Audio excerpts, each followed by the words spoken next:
we are so used to with the outside appearance, as well as so used to with thinking, using all these our faculties that we think this is we. That's why the Kuan method teach you to return to the true hearer and the true seer. That is what the Buddha said. Turn your hearing inward, turn your seeing backward, then you will see the Buddha nature.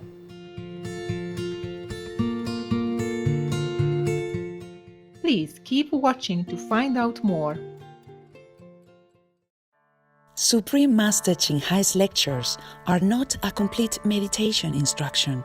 Please do not try alone. For free of charge guidance, please visit godsdirectcontact.org or contact any of our centers near you. Today, we are blessed to present one of these insightful lectures entitled The Life of Lord Mahavira, The Great Renunciation, Part 1 of 4, on Between Master and Disciples, given in Chinese and English on June 23, 2019 at the New Land Ashram, Taiwan, also known as Formosa.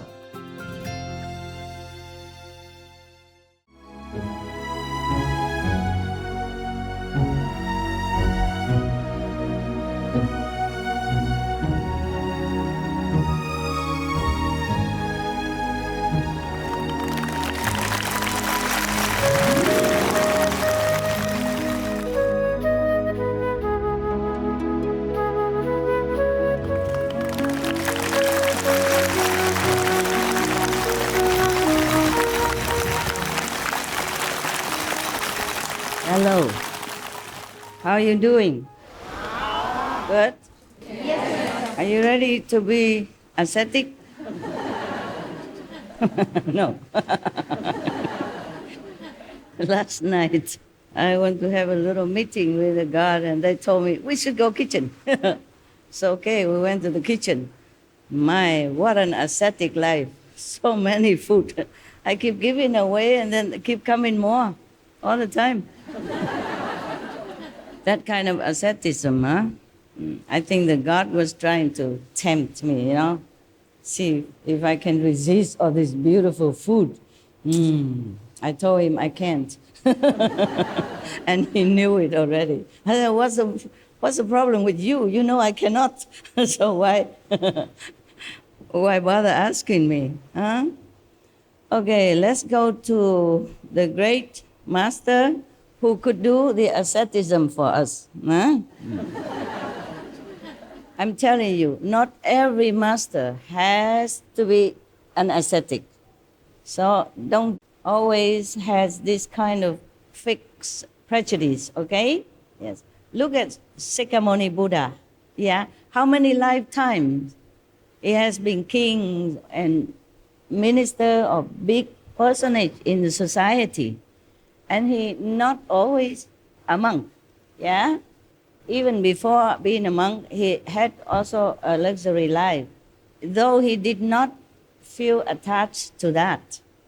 Having something and being attached to it is something different.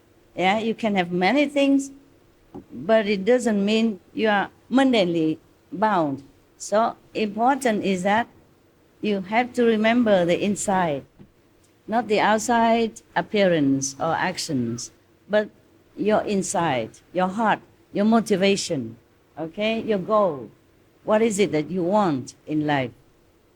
If you are a CEO of a company, or if you own some big business, then you have to dress accordingly and go on maybe a limousine, huh? Instead of just some small vehicle or motorcycle, okay? Because that's the way people expect of you. If the king of a country go to the court and wearing like a beggar clothes or maybe jean or something, you think it's appropriate? Yes, no? No. Yeah. If the president of a country going out to see people or anytime He's just wearing shabby clothes or broken dress and flip-flop. Do you think people, the society, will accept that? Yes or no? Good. Now you can talk. When you should open your mouth, please do it. And when you are on retreat, please close it. Save your energy, save the blessings, save whatever you can to help you progress. Now, so not like any master at all have to be an ascetic. It doesn't have to be that way. Yeah. But if you can, just simplify your life. Whatever you need, keep. What you don't need, give it away, sell it, or throw it away if it's not useful anymore. Simplify your life whenever you can, wherever you can. At home, okay? At home. Of course, I can simplify my life better, yes. But since I am destined to have some kind of decorated appearance, yeah, so I just go with that, yeah. And recently I saw some of the AP, ancient prediction of our planet. And I saw some prediction saying that some master will come, wear high heel and stuff. So maybe I'm in fashion, huh? I didn't know all that before. I don't know where they found so many predictions. I don't know where they dig them all out. I only knew maybe a couple, like the famous one, like Nostradamus, yeah, something like that. And several more, like the Indian stuff, but I did not know anything else, Maybe the only one I know most is Nostradamus, because I was in Europe, yeah. At that time, it didn't apply to me. I was just a girl working, yeah, and then get married. So I just read it somewhere, very fleetingly, fast, turning the pages, but not really knowing much about it, because everybody says something about Nostradamus, so I also read it since I was there. I was studying French, so maybe I'm just trying to practice reading. And it's something like prediction is more interesting, it's more catching your attention to read, that's all. I read some, but not all. My French wasn't all that good at that time. And it's worse now. I don't think it gets better. It's getting worse. Out of practice, it's like my mandolin. So many of the master, for example, the latest Sikh master, yeah, he dressed himself like a king. He's not ascetic at all, yeah. He wear beautiful jewelry, long bits of pearls and other, very elegant outfit and accessory, yes. He doesn't look like Guru Nanak. Guru Nanak was the first guru of the Sikhism. Not that he found ism or anything, it just happened to be after he died, or maybe after some time. Just like Buddha died and we have Buddhism out of nowhere. Don't even know who found it. But people would say, Buddha is the founder of Buddhism. Nonsense. He never did. He never cared about anything like that. And like the Sikh gurus die and become Sikhism. Christ died and become Christian, etc., etc. And the Guru Nanak was a very, very ascetic master and enlightened saint. He walked everywhere.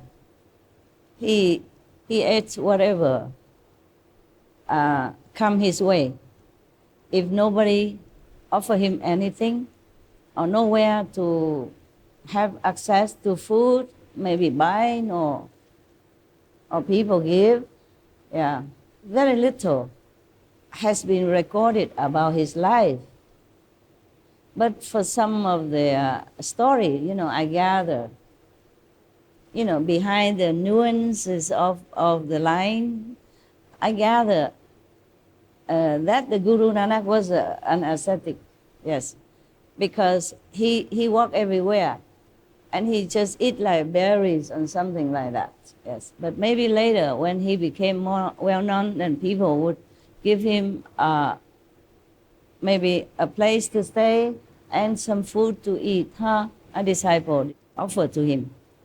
But normally, he's not the luxury one. I read in some story, like one time he and his attendant disciple walk around somewhere, go in some places, and then the disciple say, oh, there's a party going on, downtown. I should go and get some food and all that. But the Guru Nanak did not care, He just get some berries in the forest and eat them. Thus I knew that he wasn't all for fame and glory or anything like that. But the 10th, the latest Guru of the Sikh, he dresses like a prince and a king. Very beautiful, very luxurious, yes, and very dignified. Just like a royalty, And some of the other master or teacher, like Kuan Yin Bodhisattva, I don't think she's an ascetic though. She wears beautiful clothes, yeah?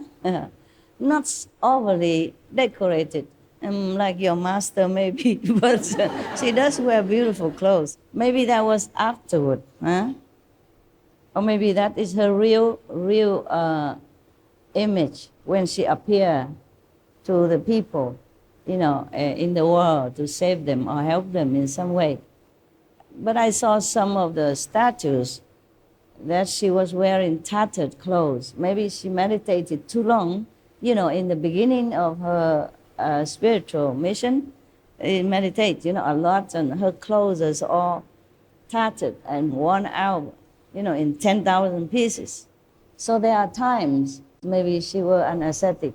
And later, maybe she became more known, then the disciple would offer more clothes and a little bit more luxurious type of apparel.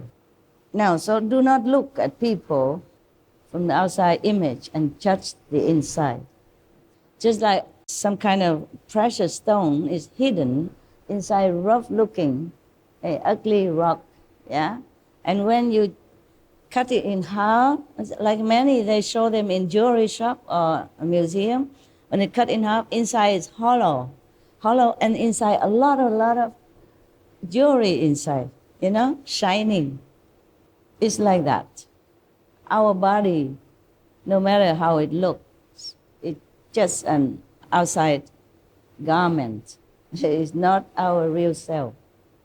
When we hear something, it is our hearing nature, our inborn hearing power that hears it. And then we get used to it. We think it's the ears are hearing it. And when we see something, it is our seeing nature that sees it. And we keep being used to it, so we thought it's our eyes that is seeing things. The one that sees is not the one that you see. The one that hears is not the one that you look at. But we are so used to with the outside appearance, as well as so used to with thinking, using all these our faculties that we think this is we. That's why the Kuan Yin method teach you to return to the true hearer and the true seers. That is what the Buddha say. Turn your hearing inward. Turn your seeing backward. Then you will see the Buddha nature. Well, I don't repeat exactly word by word, but he talked like that. The same with his disciples around him, like Manjushri or Kuan Yin Bodhisattva. The name Kuan Yin or Avalokitesvara, Sanskrit name, Her name meaning contemplating on the sound of the universe, of the creation actually. But some of the translators put it like she contemplates the sounds of the world, not our word and things that she contemplating. Because that doesn't need Kuan Yin Bodhisattva to do. We hear all the time, every day, right? Can you hear something? Yeah. We don't need Avalokitesvara to tell us, listening to this and that. Huh? So she also means that turn your hearing inward. Again, return to your hearing source. Return to the owner of this body. Return to your own self, your real self. That's what many masters told, but not many people do. Because they don't know how. They don't know how to open their seeing nature. They don't know how to open their hearing nature. That's why since times immemorial, many monks and non-ascetic, they practice all kind of asceticism just to get there. Because they think, forsaking everything, detach yourself from the whole world, then you will get the Buddha nature. It's not like that. It's not that easy. The Buddha's or Christ's nature is not like a business that you can exchange it for something or buy it with some sum of money or jewelry. No, it's something priceless, precious. We must find it by a very special, precious way. How many ascetics, renunciates people has been forsaking everything, wife, kids, kingdom, wealth, even don't eat or eat only very sparingly or once a day and don't get nothing. One of the high monks told some of the monks in some of the temple, because they were sitting in meditation, and the master asked, "What are you guys doing?" Say, "We are trying to meditate to get enlightenment." And so the Zen monk, he take a brick, piece of stone or brick, and he keep filing it on the floor. And the monks ask him, "What are you doing?" He said, "I'm trying to make a mirror out of this stone." And the monk say, "How can you make a mirror out of this rough and useless stone?" And the monk say, "How can you get enlightenment sitting there, idling, for nothing, useless? You can sit until thousands of years, and all the world come and go, and things are reborn and destroyed. You will never get anything if you don't get it right."